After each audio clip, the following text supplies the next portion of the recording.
toujours en marge ou plutôt dans le prolongement de cette université homme-entreprise ici à Smith-Lafitte, cette fois-ci avec Jean-Louis Fournier. Bonjour monsieur, Bonjour. et merci de nous accorder, de vous prêter à ce petit jeu des questions-réponses juste après votre intervention.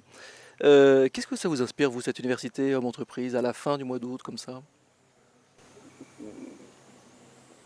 Ce que ça me... Je trouve c'est une bande de gens très sympathiques qui m'ont écouté avec beaucoup d'attention. Mais de là à penser, c'est une réunion de gens qui ont l'air d'être des gens de bonne volonté, qui veulent essayer de comprendre le monde, qui, Dieu sait, une tâche excessivement difficile. Et que donc s'ils viennent là, c'est qu'ils sont curieux et qu'ils sont assoiffés de connaissances dans tous les genres. Et je trouve ça toujours très sympathique, les gens qui essaient d'apprendre quelque chose plutôt que ceux qui pensent tout connaître. À vous entendre, on a l'impression que la sinistrose ambiante, que la morosité qui gagne un petit peu partout, quelque part ça vous stimule. On a l'impression que vous vous nourrissez de ça. Oui, complètement, c'est évident, c'est sûr, c'est vrai que quand quand j'écoute le journal télévisé et que j'entends la cargaison d'accidents, de morts et tout ça, tout d'un coup, ça me donne... Qu'est-ce que vous voulez faire? Je ne vais pas pleurer. J'ai envie de plaisanter, au contraire, pour sortir de là. Pour sortir de là. Et c'est pour ça que vous dites que c'est votre antalgique. L'humour, c'est votre Ah antalgique. oui, c'est mon nostalgique. Et puis je pense que ça n'est pas seulement mon nostalgique à moi. C'est un nostalgique formidable qui n'a pas d'effet secondaire, qui est vraiment... C'est formidable, les gens qui réussissent à surmonter l'existence, qui est un truc vachement difficile comme ça, en gardant le sourire. Je trouve ça vachement important. Comment on peut expliquer, si tant est qu'on puisse, le pourquoi de l'homme sensible davantage à la morosité plutôt qu'au train qui arrive à l'heure, aux bonnes nouvelles?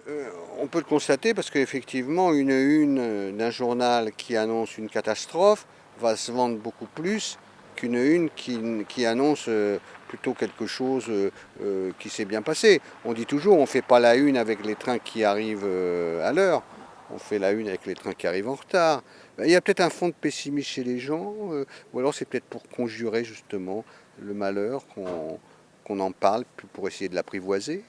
Mais c'est vrai, vous avez raison. Pourquoi est-on plus attiré par toutes les choses tristes? Parce qu'il y a peut-être je sais pas, quelque chose de mystérieux, une espèce de complaisance, une espèce de compassion, qu'il est agréable d'avoir de la compassion pour les autres. Et puis que peut-être aussi, alors là c'est une autre affaire, on voit ça dans les micro-trottoirs de la télévision, c'est que quand il y a un grand drame en général, tous les gens qui viennent parler du micro-trottoir disent oh, j'ai un gosse du même âge, ça aurait pu m'arriver, mais finalement ils doivent se dire tiens, j'ai du bol, ça m'est pas arrivé. Il y a une empathie qui rassure quelque part. Ouais, une empathie, c'est-à-dire ils parlent surtout d'eux, ils pensent pas aux victimes, ils pensent à eux en disant quand je pense que ça aurait pu m'arriver. Alors est-ce que c'est pas ça pour se rassurer en se disant ceux-là n'ont pas eu de bol, mais enfin, moi j'en ai eu. Juste pour revenir au thème, donc courage et prise de risque, au thème de cette université homme entreprise, l'écrivain, il est courageux? Oui, Ouais. tout à fait. Écrire, c'est Ben, s'ouvrir, si vous voulez, oui, parce qu'il faut du culot, on s'expose. C'est un striptease, l'écriture d'un livre, hein. On se montre, on montre tout ce qu'on a à l'intérieur et tout ça. Bien sûr il faut beaucoup de culot pour écrire, il faut du courage. Et un de vos prochains ouvrages, donc là c'est un scoop, vous nous en avez parlé tout à l'heure, donc vous allez faire un ouvrage sur votre mère et un autre qui va s'appeler Trop. Alors vous avez déjà le titre, TROP. TROP, est-ce que vous pouvez nous en parler un petit peu? Oh, oui, je pense qu'on est dans une civilisation où on a la nausée parce qu'on a trop de tout. On a trop de tout.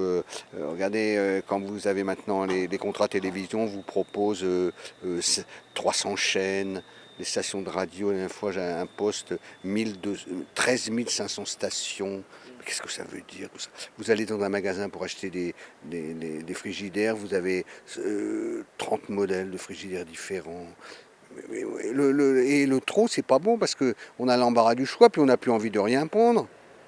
Quand il y a tellement de choses, il y a trop. Les journaux, regardez les journaux, les revues, là, moi je vois mon marchand de journaux, tous ces étagères sont en train de craquer sous le poids de tout, des journaux que les gens ne lisent même pas quelquefois.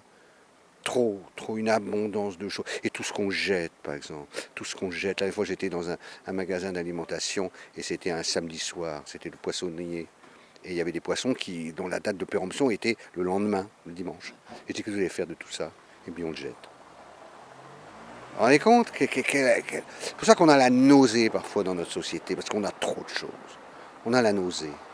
À Noël, les gosses, certains gosses, dans certains milieux évidemment, qu'on couvre de cadeaux. Ils ont 10 cadeaux. Ils sont contents parce qu'ils ont 10 cadeaux. Ils n'en auraient qu'un seul, ils ne seraient pas plus contents. Moi, il y a une chose que je raconte souvent. Si on me confie deux gosses, un gosse que j'aime bien, un que j'aime pas beaucoup, aller à une pâtisserie, celui que j'aime pas beaucoup, je lui dirais tu prends tous les gâteaux que tu veux. Et celui que j'aime bien, je lui dirais t'en choisis un. Qu'est-ce qui se passe une heure plus tard quand je reviens? Celui qui a pris tous les gâteaux, il est dans les chiottes. Il est en train de dégueuler ses gâteaux. Et l'autre, il n'a pas encore choisi. Et là, il est dans le bonheur. Et je prends celui au chocolat ou celui à... Le bonheur, c'est pas d'avoir tout. Le bonheur, quelque part, c'est donc choisir aussi. C'est d'avoir le choix. Pouvoir choisir, c'est de pouvoir choisir, surtout pas tout avoir. Tout avoir, c'est le pire. C'est la pire chose qu'on puisse faire à quelqu'un. C'est donner tout. Quand on a tout, c'est comme si on n'avait rien. On n'a plus de plaisir à rien, on est blasé. Et notre société fait ça un peu quand même. On devient un peu blasé maintenant avec nos portables. Maintenant, on a 3 portables, on surfe sur le web, on va aller à New York bientôt en 10 minutes. Enfin, c'est quoi? C'est pourquoi? Ça va déboucher sur quoi, ce genre de conneries? J'ai une question, alors c'est une question de Twitter, donc c'est quelqu'un qui va vite.